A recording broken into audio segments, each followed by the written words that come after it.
안녕하세요.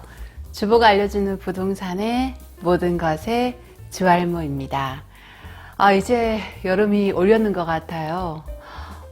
너무 덥죠. 아직 봄인데 반팔 티셔츠 입고 싶을 정도로 기온이 따뜻하다 못해 아주 덥습니다. 이맘때쯤이면 공부에 한창 물이 오를 시기이기도 하고, 또 동차 준비하시는 분들은 1차만 할까 하고 마음먹는 시기이기도 한데요. 제가 공인중개사 하기 전에 이러한 상황들을 알았더라면 또 좋았을 텐데 하는 마음으로 오늘의 주제를 선정해 봤습니다. 공인중개사 시험 공부 전 꼭 해야 될 일과 부제로 각 과목별로 교수님 선정하는 팁 그리고 후기에 대해서 알려드릴까 합니다. 아직 구독과 좋아요, 알람 설정 안 하신 분이 계신가요? 그럼 이번에는 꼭꼭 부탁드리겠습니다. 네, 그럼 시작할게요. 보통 공인중개사 공부는 1월에서 늦어도 3월, 아주 늦으면 5월부터는 공부를 시작합니다. 공부하시는 분 중에서 주부이시거나 아니면 정년 퇴임하셔서 공부하시는 분도 계시고, 또 직장 다니시면서 저녁시간 인강으로 수업하시는 분도 계시죠. 하지만 설렁설렁 하면 되겠지 하는 마음으로 덤벼들었다가 갈수록 어려워지는 문제로 7, 8월 정도 되면 중간에 포기하시는 분이 속속들이 있습니다. 그러한 분들을 위해서 공부 들어가기 전에 해야 될 일들을 정리해 봤는데요. 첫 번째, 시험일까지 본인이 하루 평균 순수하게 공부할 수 있는 시간을 계산해 본다. 1차 같은 경우는 900시간 정도, 1, 2차를 동차로 하실 경우는 1600시간의 정도의 공부량이 필요합니다. 이건 평균적이기 때문에 개인차에 따라서 조금 차이가 나나 1차 같은 경우는 최소 900시간 정도는 필요합니다. 예를 들어서 지금 5월이니까 5, 6, 7, 8, 9, 10월까지 보통 6개월을 30일로 잡았을 경우 하루 몇 시간 정도 내가 공부에 투자할 수 있는지 계산합니다. 책을 보거나 문제를 풀거나 암기를 하거나 다 포함된 공부량이에요. 1차 같은 경우 계산했을 때 6시간 정도 공부 투자하셔야 되고요. 2차 같은 경우는 6시간 정도 공부 시간을 할당하셔야지 됩니다. 2차 과목 같은 경우는 수가 많긴 한데요. 동차를 하실 경우는 1차에 많은 시간을 쏟아 부으셔야 됩니다. 1차 공부가 되어야지만 2차 공부에 본격적으로 시작할 수 있습니다. 이걸 비율로 따지면요, 한 7대3, 6대4 정도 1, 2차 공부 비율로 따질 수 있는데요. 이건 어디까지나 대략적인 수치입니다.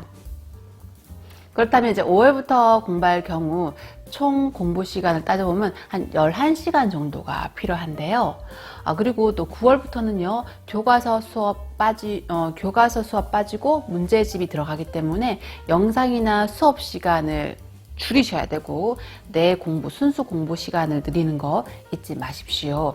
이렇게 공부했을 때 하루에 11시간 정도 확보가 되면은 동차하시면 됩니다. 근데 하루에 11시간은 고사하고 5시간도 내기 힘들다 하시면 1차만 하시길 바랄게요. 시험 치기 전날을 기준으로 잡으셔갖고 오늘까지 공부 몇 시간 할 수 있는지 한번 계산 꼭꼭 해보시길 바랍니다. 두 번째, 삶을 좀 단순하게 만들어야 합니다. 공부하시기 전까지 주변 정리 좀 해놓으셔야 돼요. 나 공부하니까 1년 동안 연락하기 힘들다라고 말씀하시고 공부 들어가시기 전에 만나야 될 분들은 미리 만나십시오.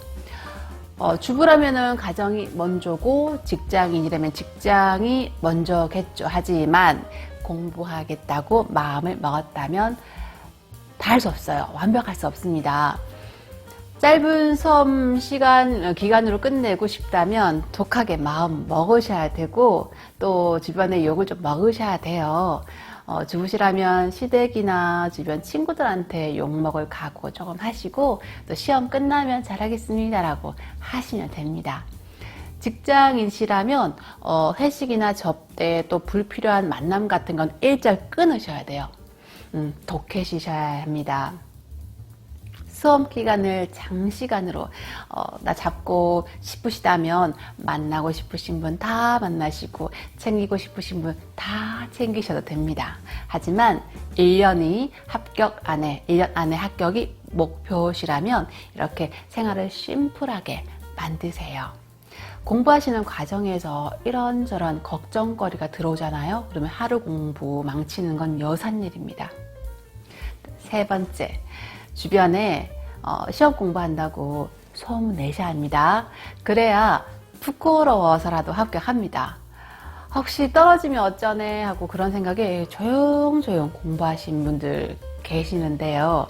그러다가 조용히 공부 접습니다.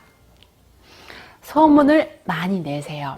소문 내버리잖아요. 그러면 나중에 이 사명감 같은 게 생겨서 그만두고 싶어도 주변에서 이래요. 공부해야지? 공부 안 해? 라고 이렇게 부추겨요. 안 하고 싶어도 안 할 수 없는 환경이 조성되니까 소문 내셔야 됩니다. 그리고 주부님들은요, 공부하실 적에 도움이 필요한 경우 부모님 찬스 이렇게 쓰십시오. 남편에게 또 적극적으로 도움을 요청하세요. 저 경우도 이제 마지막에는 엄마 찬스 써서 공부했습니다. 아직 아이들이 어리고 누군가가 도와줘야 된다면 적극적으로 도와달라고 요청하십시오. 네 번째, 합격수기나 공부법에 대한 영상을 그리고 책을 꼭꼭 찾아본다. 이건 정말 중요한 부분이고 꼭 찾아서 읽어보고 보셔야 됩니다. 특히 사법고시 공부하신 분들 공부법이 도움이 많이 됩니다. 공인중개사 과목도 법학이기 때문에 이 공부법이 좀 흡사한데요.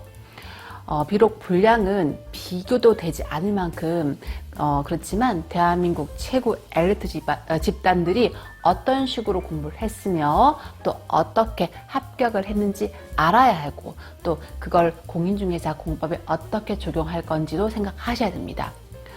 저는 이윤규 변호사님 유튜브 영상 그리고 또 책 봤고요. 그리고 긍정토리파 의사시죠. 그분 공부법과 또 책, 그리고 아는 변호사 이지훈 변호사님 영상, 그리고 전효진 변호사님 영상, 수많은 그 변호사 그리고 유튜버들 영상과 공인중개사 합격하신 분 영상 있죠. 그 영상도 수도 없이 봤습니다.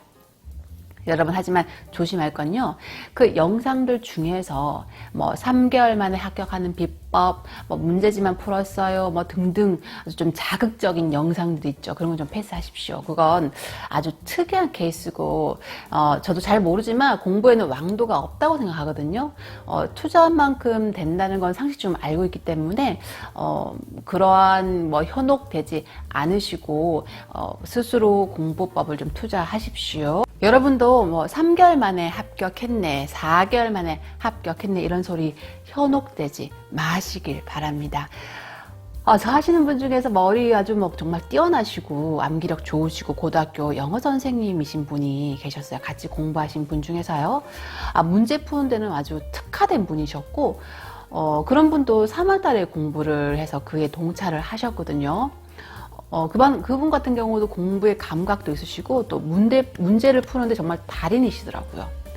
그런 분도 잠을 줄여가면서 하루 6시간 이상 공부를 하셨다고 얘기 들었습니다. 담기 합격법, 비법서 이런 거에 현혹되지 않으시길 바랄게요. 5번째, 이번에 반드시 합격한다는 마음가짐입니다.